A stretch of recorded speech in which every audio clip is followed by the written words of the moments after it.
$400 million worth of cars, 19 cars valued at $400 million. They flew them on 747s. How did you know he was a car fan? A car guy can point out a car guy. When they heard it was a coffee shop, they were like, no, we don't want another coffee shop. Get this guy out of here. We're not taking any interviews for a coffee shop. And I remember walking in and I was like, you know what? Just give me a chance to present my case. Imagine being a pilot, flying all around the world and starting a business on the side, a unique business where you're having coffee, eating pizza, and you're surrounded by expensive, rare cars. And at the same time, you went all the way to Italy to learn how to cook the pizza yourself while raising 2 kids. We're meeting today Rashed Alfahim, the founder of DRVN Coffee. Rashed, welcome to the podcast. Thank you. Honestly, I'm excited for this episode because I love DRVN. Okay. I've had coffee there a couple of times. I've had your famous pizza. And you're a very young entrepreneur. You're 34 years old. You started something incredible. And you've expanded into a second branch, a third branch, and inshallah in the future you'll have more. Before I dive into all of this, okay, how does a pilot leave his job and go start a business? I wouldn't say as a pilot, I'm always going to be a pilot. So I hung my hat temporarily. So I may not fly for an airline, but I'll always be a pilot. When opportunities arise, you need to put things on hold. How long were you a pilot for? I'll say almost 9 years. 9 years. Yeah. Where was the furthest place you flew to? I'd say Houston. Houston in the winter. Wow. Was a 17-hour and 10-minute flight. So you were a very experienced pilot. I mean, I wouldn't say experienced, but I had done it enough. So you're working for Emirates and then for Etihad. And then suddenly you're like, I want to switch. I want to start my first business. Was this your first business? It was my first business and I didn't have the intention to stop flying. So let's take it a step back to 2019. It was actually 2016 when I had the idea of combining I want to get this right. An F&B concept with an automotive element. I don't want to say I'm combining cars and coffee or cars and food, but it was an F&B concept with an F&B element. And trying to perfect the idea took a lot of time. So it was about 2 years of planning before we even thought, okay, this is a location, this is what we want to do. When I first started the planning phase, there was no insight to stop flying because my intention was to hopefully have something successful, but not have something that will retire me. So you wanted to start something on the side? It was a side project. I don't want to call it a side project because it's much bigger than that today. But it's funny because when we created the concept and it was a go and contractors were on site and they broke ground and everything, we did the calculations. And the calculations were we needed to break 15,000 dirhams a day just to break even. That's okay. That's The not spaces, like any business. You've been to the first DRVN. You see how big it is. Yeah, and you have big spaces, and at the same time, you're putting very expensive cars in that space. Exactly. You need to remember, we live in Abu Dhabi. It's hot. It takes a lot of power to cool space. And our costs were so high. Your AC bill is crazy. Uh-huh. The bill you pay for electricity is crazy. It is. But, I was like, you know what? If it doesn't work out, I'm going to give 60% of my salary to just keeping this running for like a cool place for my friends and I to hang out.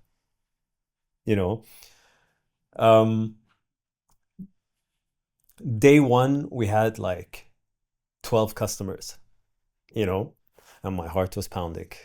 I'm like, at least like, this is how it starts. And then like, I was working there during the day, serving tables, running around. And in the evening, I was flying. So you were doing it really on the side. Like you were actually doing your full-time job as a pilot and running the business. I did it for 3 years. For 3 years you were doing that? For 3 years on the side. But how would you do it, Rashed? Like, for example, There's a lot of funding involved in order to make something like that. Did you have to raise money? I did. Yeah. So I need to give credit to Khalifa Fund. They were a huge supporter of mine, and without them, Driven wouldn't exist. So you raised money from Khalifa Fund. I did get a grant from Khalifa Fund. And how was that process like? Again, I'm a big supporter of Khalifa Fund. I love them very much, and they were until today they're huge supporters. But when I went in for that interview to propose my concept, when they heard it was a coffee shop, they were like, no, we don't want another coffee shop. Get this guy out of here. We're not taking any interviews for a coffee shop. And I remember walking in and I was like, you know what? Just give me a chance to present my case.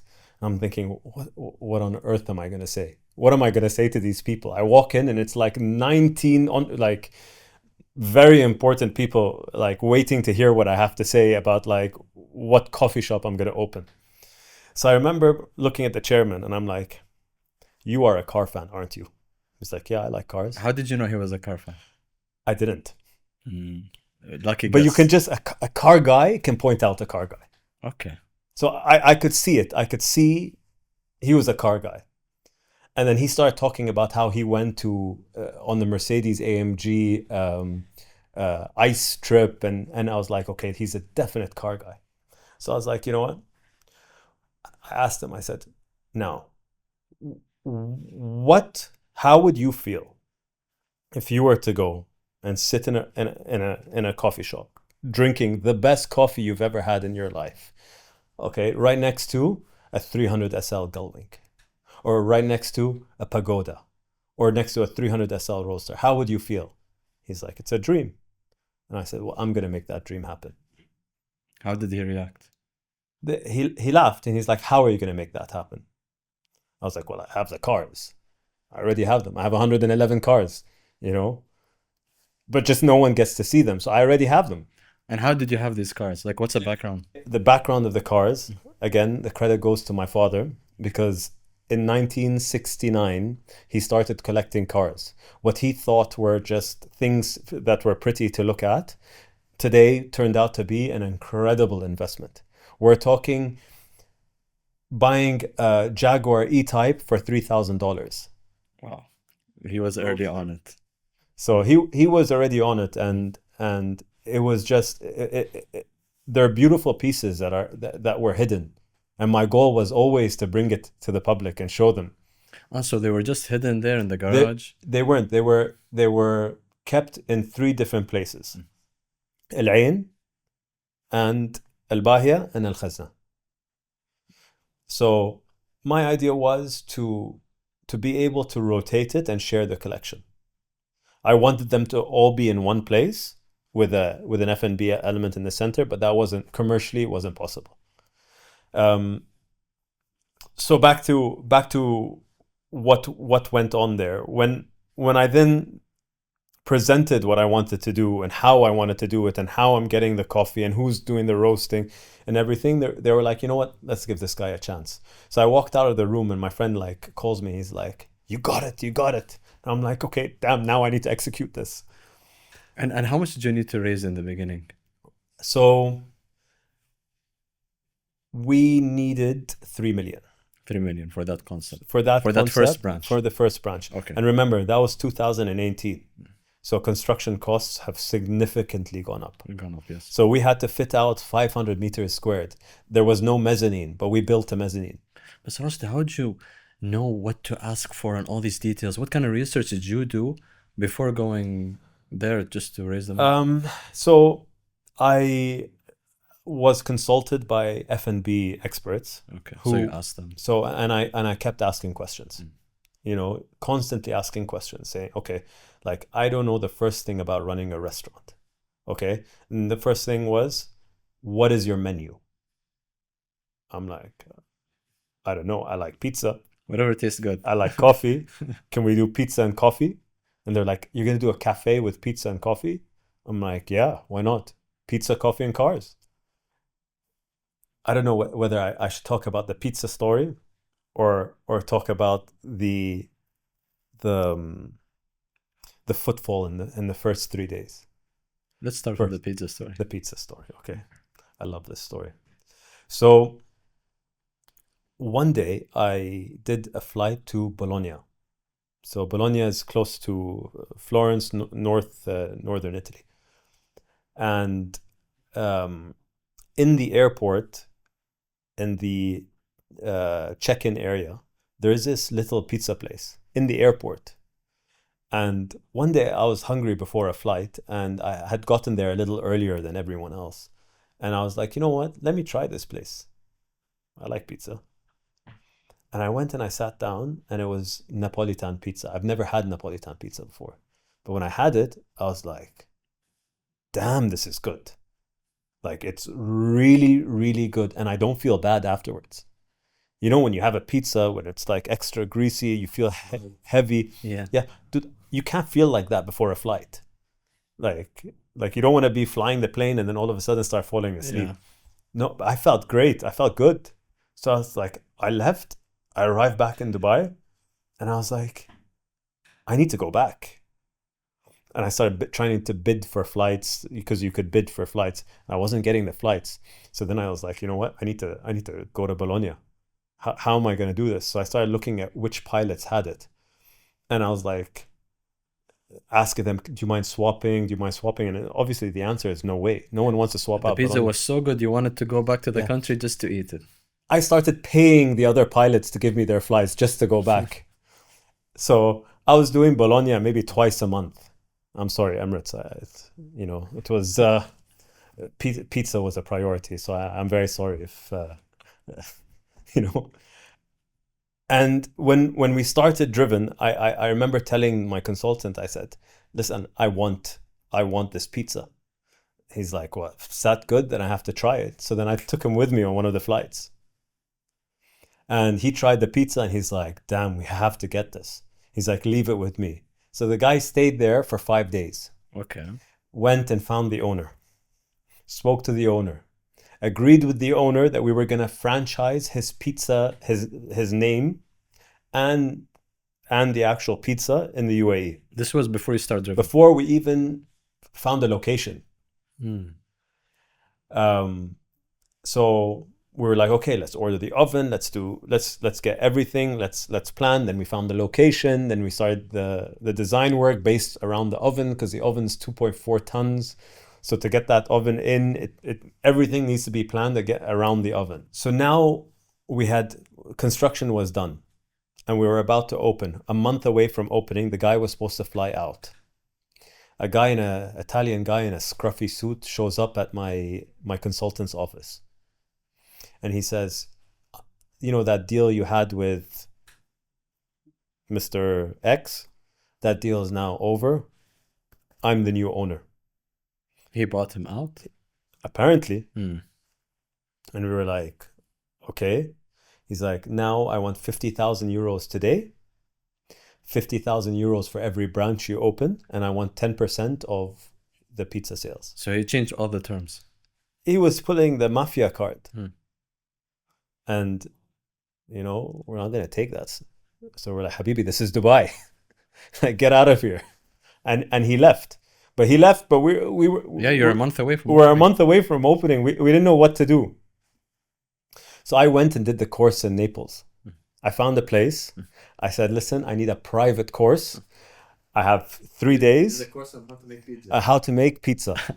Okay. I flew to Naples, and they were so like pizza was everything for them. Okay. If you don't use San Marzano tomatoes, if you don't use the specific flour that they use, if you don't get Fiore di Latte cheese from the area that they use it, okay, it's not a pizza. It's not a pizza. You're doing it all wrong. And why would you go take a course? Why not send someone else to take it? Because when you start a business, and this is your business, you need to know how to do everything yourself. You need to be hands-on. So you took that course. I took that course, and I came back. And then I was like, listen, I need to get a pizziolo, someone who knows how to make pizza, and I need to teach him, because I can't do this. So we found a guy in a food truck in the last exit who honestly was so passionate about it. And he already knew how to make the pizza that I made. So I didn't have to do the course. And how'd you find him?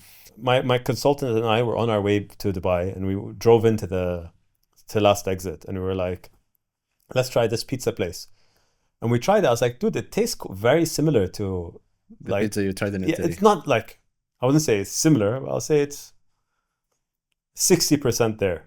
So we asked him, we're like, oh, and he started saying, no, this is a Napoli pizza, but they don't give me a budget to buy the real stuff, and if I have the real stuff, then I'll be able to make it. I was like, Come here. come, I got you. Don't worry, we got this. So he ended up joining us, and we spent like a good 2 days in the kitchen. Okay, just churning out pizzas and getting it right. But the difference between here and Italy is the climate, the humidity, the environment. It all affects. It all affects. So then you have to play with the ratios. So your water, your flour, your salt, it all matters because it all affects the rise. No, but before we continue, the funny part here is Spilot just went now is trying to learn how to do pizza and is looking at the ingredients, specific ingredients, which is very interesting. It shows you how passionate you were into integrating the right part in your business. But don't you think that's important? If you're creating a concept from scratch, do you not feel that you need to get your hands dirty? Do you not feel that you need to put the effort? What business succeeds when you just say, this is what I want to do, but I'm going to get this guy to run it for me. I'm going to go to sleep, wake me up when it's running. That's the wrong type of thinking. Yeah. You know, that is definitely it will never work. Thinking. Yeah. It will never work. So you taught that guy how to taught that guy, pizza. and we launched pizza and coffee. How did you know that your coffee was different? So I met one of the guys who competed in the World Championship. Okay, and I asked him if he'd be interested in partnering up with me. Dimitri. Yeah. And Dimitri is a whiz in coffee, and he knows his stuff so well. And how'd you find out about him? So when I was studying in Dubai, like I couldn't do my simulator unless I went by Dimitri to get a coffee. Like I needed it. And there was no coffee wherever I went that hit the spot like coffee done by Dimitri. So you're getting the best pizza and the best coffee. Exactly. And these were the main 2 menu items for your business. Exactly. You launched the business. I launched the business. You have 12 customers on the first day. Day one. Anxiety is spiked. What do you do? I wait until day 2. So day 2, we come in and we get 40 customers. Wow. You know, finally, we're a third of the way there, but that's only day 2. So it's like, it's positive. Day 3, we were 10 staff, including myself. So baristas, kitchen, everyone, 10 staff. Okay. At that point, you were still working. Yes, I was still. So you were just working at the coffee shop during your break. Yeah. So we were open from 12 to 8, only 8 hours. Because that's, with 10 staff, we could only work a 12-hour shift. You know, not even 11 hours, like 10-hour shift. But you need to get there, you need 1 hour of prep, and you need 1 hour to close. So we were open from 12 to 8. At 1 a.m. or 2 a.m., I was doing the flights. That's crazy. Yeah. So I'll do the shift. On the second day, we had 2-hour waiting lists. We were full, ground floor. Why? What happened? Word of mouth. That's Abu Dhabi. Word of mouth about what exactly? Was it the concept of the cars The being cars, there? the coffee, and they were like, this pizza is amazing. And randomly, we were like, let's create a pizza that has a taste of the Middle East. Something that's different. Because with pizza, there's nothing you could have for breakfast. No one's going to have pizza for breakfast. But I'm like, why don't we do a za'atar pizza? People are going to have that for breakfast. Yeah. And there's like, man, it's manaish. Who's gonna order a 40 dirham manaish? I'm like, but it has burrata. All right, let's try it. So we tried it. It was bomb. Like we were like, People loved it. This is so good. But we're like, okay, but maybe we'll sell like maybe 10 of these a day. Not everyone's gonna take it. 206 za'atar burrata pizzas a day.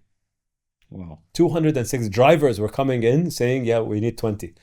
20 what? Zata burrata. We were running out of burrata. And that was just word of mouth. Word of mouth. We had done zero marketing. Mm. We had done zero PR. Nothing. We were ill prepared. We were completely understaffed. And Rashid, did you get special permits to get in the cars because you're doing something new? So in order to get the cars in, we needed to have them enclosed. You know, because of the petrol, the fumes and stuff, and you have an open kitchen, we needed to get the cars enclosed. Okay. So that's why we have them in glass boxes. So it was two things. The glass boxes replicate something from, I would say, every car guy's childhood. Remember the model cars that you would get? The toy cars. The toy cars, how you'd get, like, let's say, this pristine Porsche inside, or this beautiful classic Mercedes. But this is an actual car. Exactly. You keep it in there. You don't want to touch it. You don't even want to open it because you don't want to get smudges on it. That's what we replicated.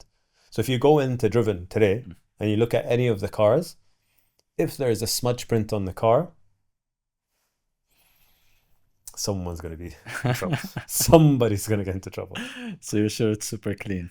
It's like an untouched brand new car off the line, like a model. And how many cars were in the first branch? 3 cars. 3 cars. Okay. And you kept expanding on the menu. You said you put in different items. And what did you do next? We stayed with pizza and coffee for the first month because we opened April 26th, 2019. Within 2 weeks, it was Ramadan. So in Ramadan, we kept the menu as is. We put like a few cakes, croissants and stuff. And then when we relaunched after Ramadan, we relaunched with breakfast. Okay. And it was like 3 breakfast items. I created something called Turkish eggs, which I cracked 2 eggs into a skillet, threw it into the oven, added the tomato sauce, some spices, and put burrata on top. And everyone went crazy over it. The problem is, I'm allergic to eggs. So I've never tried it. But everyone's like, oh man, it's so good. It's so good. I'm like, great. But I'm noticing a trend here. You're a talented chef that with a lot of hidden skills. If you ask me what my biggest passion is, it is cooking. I love cooking. I love cooking because it's actually the thing that calms my stress. Did you always love cooking? From being a child. I remember one of my first memories was 2000 and when did Abu Dhabi Mall open? Was it 2002 or 2001? Long time. Or even 2000. So Abu Dhabi Mall just opened and there was this crazy trend, this dessert place everyone was going crazy for. I don't know if I can mention brands here. Can I? Yeah, for sure. Cinnabon. You know? Cinnabon was like heaven. Like something that no one had tried. So I was waiting in line to get my Cinnabon and I was watching them make it. And I see them rolling out the dough and then lathering the melted butter on it and then throwing the cinnamon and then the sugar and start rolling it forward and then cutting it up and placing it on the tray ready for baking. And I was like, you know what? I can do that. So I was like, you know what? I'm going to do that. I went to Spinneys. And I bought that, you know, I can't remember what the brand was called. I think it was like these Pillsbury pastry dough. So I bought that. And I flattened it out and I made it. And I served it to like my parents. How old were you at that time? So 2000, I was either 9 or 10 years old. Wow. Yeah. And you made it for your family? I made it for my family. And they liked it. And they were like, this is the best thing, you know, like this is just as good. So you had this thing in you that maybe one day you would start a restaurant, something that would... I love to create things, you know, like even when I graduated university, I'm sorry to be jumping. No, it's okay. But when I graduated university, the first thing that I wanted to do was, I'm done with studying. I wanted to take a break. I didn't want to work. And I was like, you know what? I'm going to take one of the cars from my dad's collection. So I told my father, I was like, listen, I'm going to take one of your cars and I'm going to restore it. You know what he told me? He said, if you touch one of my cars, I'm gonna break your hands. So I was like, you know what? He won't know. So I took the E-Type. So I took the E-Type. I brought it to the Mercedes dealership, EMC, and I told the guys I ordered 400 pizzas from Pizza Hut, and I said, guys, let's have the pizza. Here's my treat, but let's strip the car. So we stripped the car bare to bare metal, engine out, body panels, everything, because we're gonna restore it. This is a project. I'm gonna do this. It took us 7 hours to strip the car bare. But you know what the problem was? What? We need to put it back together. That took 7 years. Wow. That's crazy. My father was furious. He was furious. We had to send the car to Europe, to somewhere in Europe, actually to Paris, okay, to a Jaguar specialist to restore the car. And we sent it to him in pieces. And you did that because you had that obsession with Creating, creating, building. breaking things So apart. I'm not always seeing- successful. I'm really not always successful, and this is proof. And I've done it with 2 cars. I've done it with the Jaguar E-Type and a 190 SL, and both with the same outcome. and like with all of this, Rashid, like you've got the talent when it comes to food and when it comes to finding the right coffee or the right talent, which is what you did when you went to Last Exit. When it comes to running the business day to day, when you first started running a business, did you feel frustrated? Did you feel it was hard? Like, what am I doing? How am I handling people? I don't want to deal with customers. How was your feeling? When the business is going well, you're motivated to deal with the nagging customers. You're motivated to like keep the staff motivated. Like you can't walk into the office and like, you know, show your frustration. You need to have the poker face on 24/7. When you're in the store, no one can see that you're having a bad day, because as the leader, you're the one who has to lead by example. The second you're having a bad day, then everyone's having a bad day. If everyone's having a bad day, then the customers are having a bad day, and then it directly affects your business. What do you think was a challenge for you running the business? I think the first days when I was coming in really tired From work. from work, and I had 2 kids at the time. So, well, I had 2 younger kids at the time. It's 10 times harder. It was, Mm. yeah, it wasn't easy, but we got through it. And then COVID hit, and then the nerves started pumping, because we didn't know what to expect with the closures and the curfew, and we had just started the construction of Haderiyat at the time. Was it your second branch? Second branch. And when did you leave your job? I left the airline in, I think, June of 2021. Okay, so around 2 years after you started the business. 2 years after I started the business, yeah. What made you make that decision? You have 2 options. You realize the potential of this business, where you need to be 100% hands-on, or you say, I'm satisfied with 1 branch, and I could do the 2 things. I don't want to grow this business. I want to keep it as something on the side. But for me, I see that Driven, the sky is the limit. I think it is going to be an international brand, inshallah. I think it is going to go global, but I need to be behind it, and I need to be dedicating my full effort. And to do that, I need to put everything aside and make it my main focus. Was your family against you leaving work for this business? No, not at all. Because they were against me leaving my first job to become a pilot, but I was successful in that. So I think my father believed in whatever I do, I'll be a success. They trusted you. That trust, you know, and I'm not gonna lie, it's a pressure, but it still felt like motivation for me. When you were handling the business and your work before you left, Yeah. how was it handling family stuff as well at home? It's very hard to balance. Seems like you won't have any social life. You're just focused on work. Yeah, social life was on hold. Anyone who wanted to hang out and see me, you need to either come to my house or come to the restaurant. That was it. Mm. There's no, there's nothing I could have added more to my plate at the time. But you were very passionate about it. I was. Where do you think that made the biggest change in your business? Like you said, okay, the numbers kept growing every day. But what's one thing that really put you in a whole new dynamic? I would say attention to detail and maintaining quality. Um,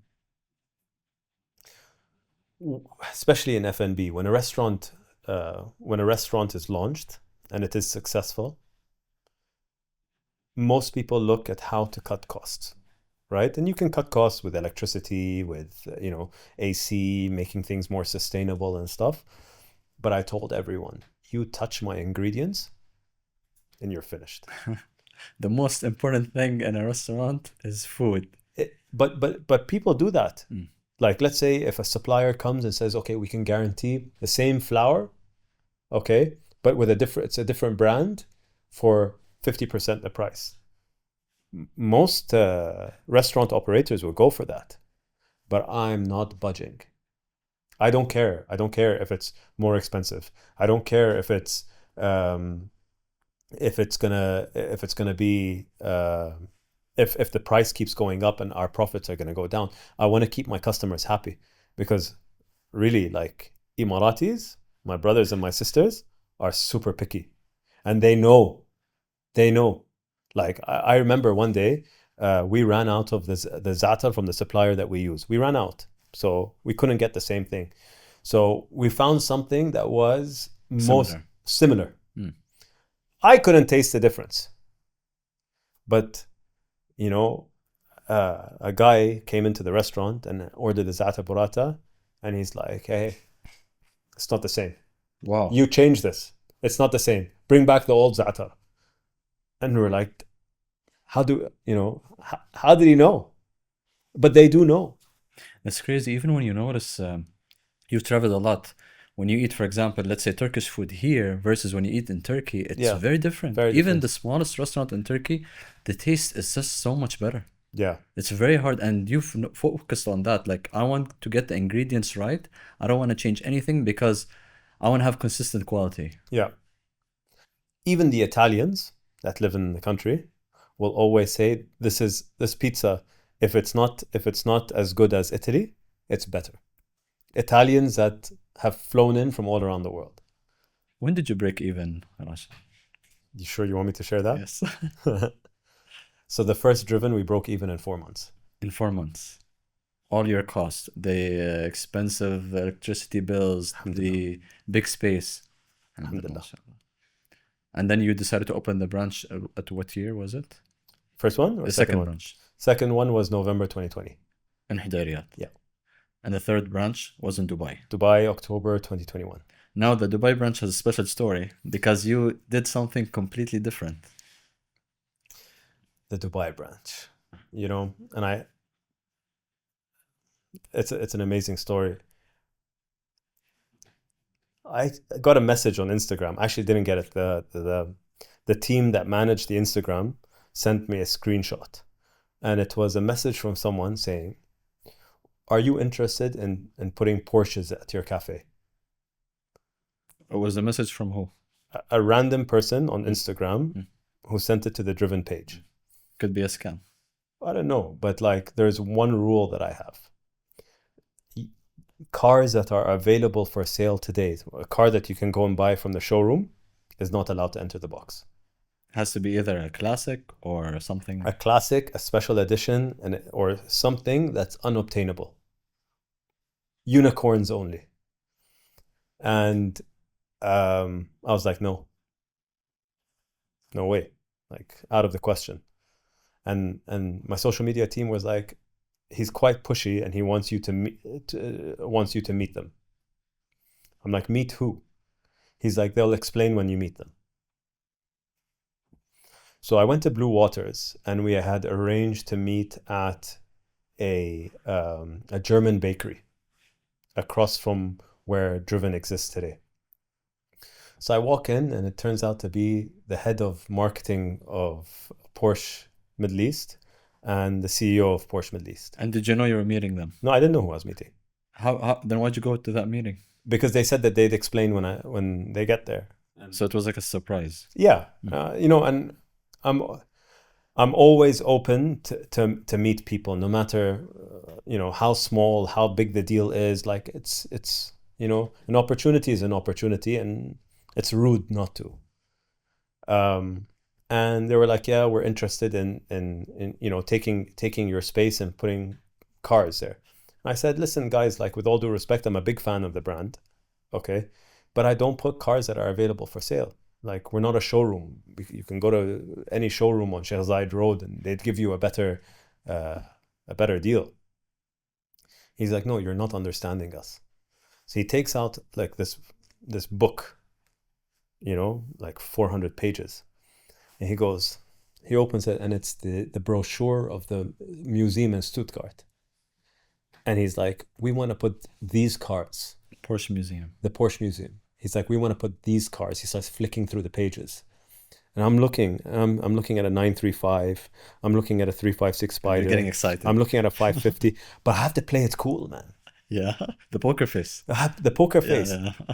Like I want to jump off my seat and like you know, say yeah, you know what? Like, I have these cars at home. Yeah, I'm like looking at him. I'm like, it's gonna cost you. It's gonna cost you. I'll get back to you. I'm like, would you like to see the space? And he's like, yeah, let's go over. So we walk over, and he sees the space, and it's like really under construction. Like, when I tell you, it's like the mezzanine had just. So you already started. We started there. Yeah, we started the construction. Mm. So the mezzanine just erected. Mm. Okay, and like it was end of August, and they wanted it to be ready by October. But we were sure it was going to be ready by October. We've done it like as our third rodeo, so we know what it's going to look like. And he's like, no, but we really need something ready by October. I said, it's going to be ready by October. Mark my word. So we agreed on a deal. I offered him 2 months at a fixed fee, and I offered him 2 months for free. 2 months to display the cars. 2 months to display the cars, but on the condition that he takes all 3 branches. To display them at all the branches. All branches is governed by Porsche. So they will do the display, they will rotate the cars for 4 months. And we did Abu Dhabi, we put the cars in, we did a winter wonderland in Abu Dhabi. It was really like the cars that came in were $400 million worth of cars, 19 cars valued at $400 million. They flew them on 747s. To your coffee shop. To my coffee shop. You know? I had no words. I really have, like, I just look back at my album just to look at the cars that came in, just to remember, like, you know. And why did they want to do that? Were they just trying to do a marketing campaign? They wanted to promote the brand further? So it was the first year of the Icons of Porsche event. So which was a festival based around Porsche and Porsche fans. And that was the first trial. Today, they've done this event every single year. Today, it is the biggest Porsche event in the world. So from where it started to where it is now, the same 2 guys are running it. Like, they've done a fantastic job. So after the 4 months, they said, okay, we're a fan of what you're doing, and we want to make this permanent. So I was like, okay, I'm interested, but it needs, just because it's going to be permanent, it doesn't mean you need to stop putting the same effort that you're putting into it. And they said, we will do everything that we're doing right now. We'll change the theme, okay, but we want one thing. We want our name with your brand. We want it to be co-branded. How much are you going to pay? Everything has a price. But then again, I'm little driven, and these guys are the Porsche, the monstrosity. So it was in my favor to give them a good deal, and they are fantastic partners. Fantastic. Like, they don't tell me how to run my business, and they're so supportive. And I gave them, we got all the intellectual property. So we created a new brand, which is called Driven by Porsche, and it's globally recognized. We even have merchandise, which is manufactured by Porsche Design. Driven by Porsche is an official brand under Porsche. And was this like an equity deal or an investment deal, or No, it's a sponsorship deal. sponsorship deal? Yeah. Okay. And you own all the rights for that store Yes. in Dubai. Okay. Yeah. So that's interesting, and actually strengthens the Driven brand as well, right? Being Absolutely. associated with Yeah. I was featured on the Christoffel magazine, Mm-hmm. which went global, and like we're getting customers from all around the world wanting to fly into Dubai, and they're like, we need to go to this Porsche cafe. I hate the fact that they call it Porsche cafe. It's driven by Porsche, but it's okay. Like, Look, when you expand Driven, inshallah, globally, yeah, they won't refer to it as inshallah, Porsche Cafe. step by step. But yeah, so yes, so the branch in Dubai has a special partner, and it's been amazing. At one point, you had 800 customers a day, something like that. Which branch? The Porsche one, Driven by Porsche. Yeah, a little bit over that.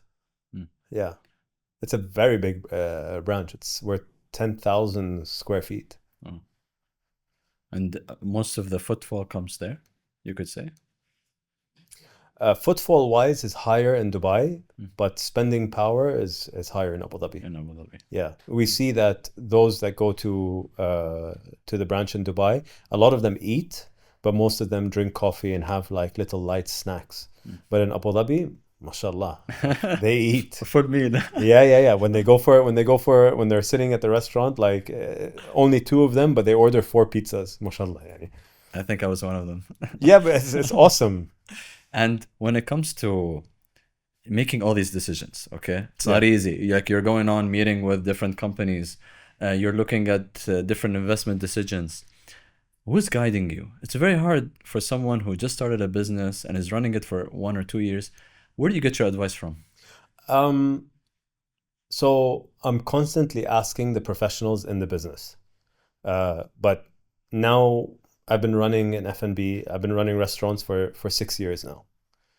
So I would say that I somewhat understand the business, being humble, and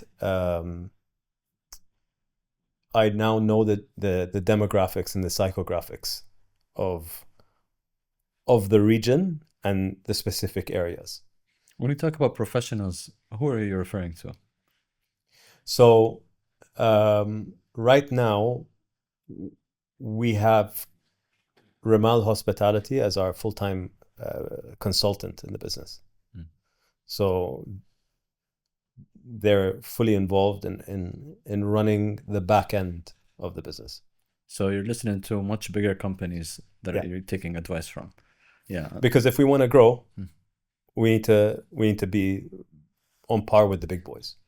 And what would you advise someone who wants to get into the F&B business? You mentioned an important point, Rashed. You said the F&B business is very different in the UAE, in this region, than anywhere else in the world. A lot of specialty coffee shops and restaurants, they open, they operate for 2-3 months, and they close. And it's a challenge. It's sad to see. And people blame trends. People blame things not being popular anymore. What would your advice be to stay consistent, since you've been in this game for such a long time? We're seeing more and more, especially in the UAE, we're seeing a lot of copycat brands. So someone sees a successful business and they just want to copy them because they think, oh, if we copy them, it's going to be just as successful. But by copying another brand, you're not putting in the passion. You're not putting in the desire for it to be successful. You know, you're taking the easy way out. And most of the time, they don't know, like they don't know how to make a cup of coffee. You ask one of the business owners, oh, can you, draw a shot of espresso? They probably wouldn't know what to do. They wouldn't know how to fix a bad shot of espresso. If something's over extracted or under extracted, they're not going to know how to fix it. And that's the problem. That's the problem, because if they can't run the business themselves, then it's never going to be successful. And everyone opening a business needs to learn, especially in the F&B, like whether you're in the F&B side, automotive side, whether you open a car accessory shop, if you're not willing to get your hands dirty, I would say 95% is not going to be a success. If you go back in time in Driven's early days, would you change anything? No. Nothing you would do different, better? Obviously, there's a lot of things that you would do better. I would have focused on the quality of the build in the first, like now that I understand what it takes to build quality, I would have focused on waterproofing. I would have focused on, I know what the drainage should look like. I know what pipes to use. I wish I had learned more of that then, because I wouldn't be faced with replacing them today, So, I would say the fit out side and the design side, it is something that I would have put more emphasis on it. How are the profit margins in that sort of business?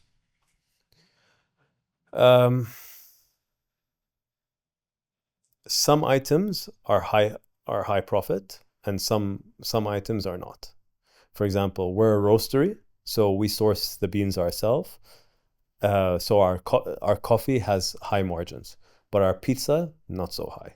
Our food, not so high. We're really trying, because we want to be an affordable, everyday restaurant. And in order to do that, we need to keep low prices, which means low margins. And how do you look for suppliers? Are you continuously finding new suppliers? Yeah. And how are you doing that? So that's through my consultants. They manage purchasing, and it's on a constant rotation. There is a purchasing team that are constantly looking for favorable prices and more opportunities. And you also have, your supplier A, B, C. You need to always have the contingency, which is very important. In case something happens. In case that Zata runs out again, But would you sell Driven? Today, no. Is there a price you would sell it?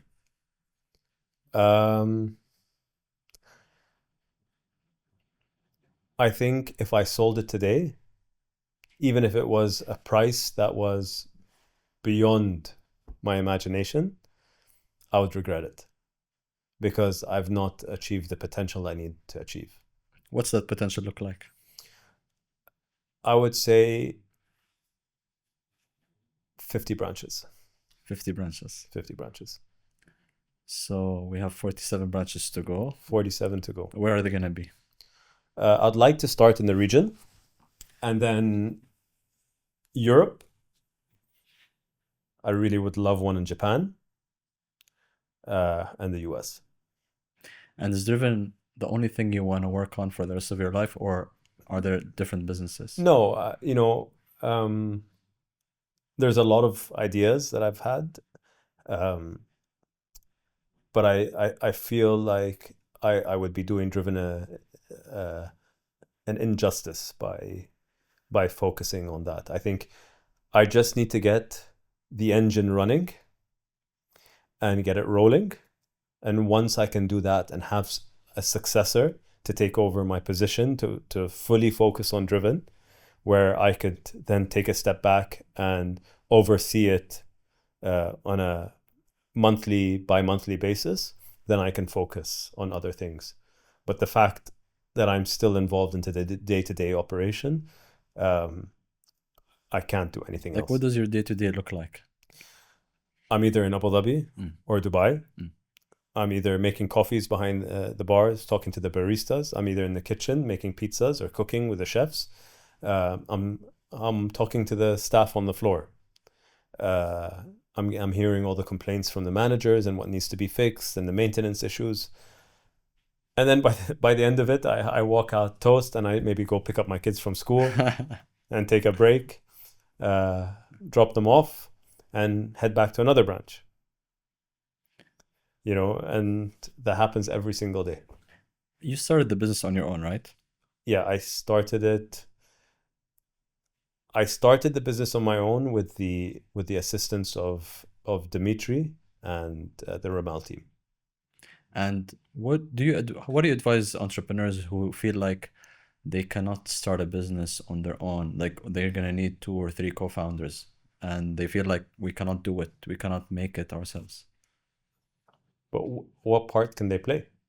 There's always a part that they can play. So if you know the part, if they're confident with the part that they can play, and they can delegate to fill the gaps, then it's 100% achievable. But you just need to have the confidence in themselves, and they'll never know if you don't start. You know, every business requires a risk, and if you're not willing to take the risk, then you're not willing to get this business off the ground. Who's your role model in business? I have to say my father. You know, for a man that started with absolutely nothing, and I mean nothing, he was, you know, he had one Kendora. He didn't own a pair of shoes, you know, to making it on Forbes in 99. You know, that's Incredible. yeah. You know, and he was hard on us, and he was really strict on us. We didn't know, honestly, we didn't know we came from money until we were like teenagers. We didn't know. How's that? We got like, until I was 12 years old.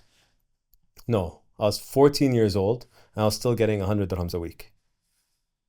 You know, I was buying my clothes from Carrefour. We were going like for Eid, we were getting our na'ul from the old souk, you know, like everyone else. So we were raised completely in a very humble way. Purposeful. Absolutely.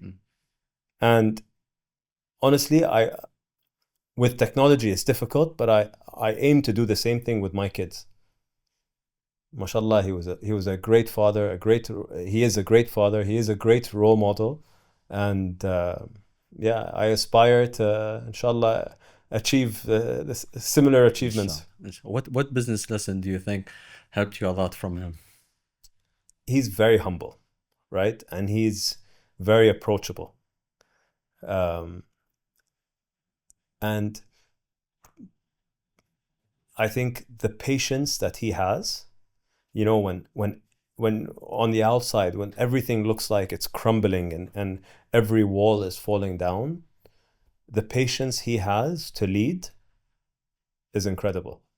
And I feel like having a percentage of that is enough to be successful. To be comfortable in uncertainty. To be comfortable in uncertainty. That's very well put. Do you believe that is a great strength you have?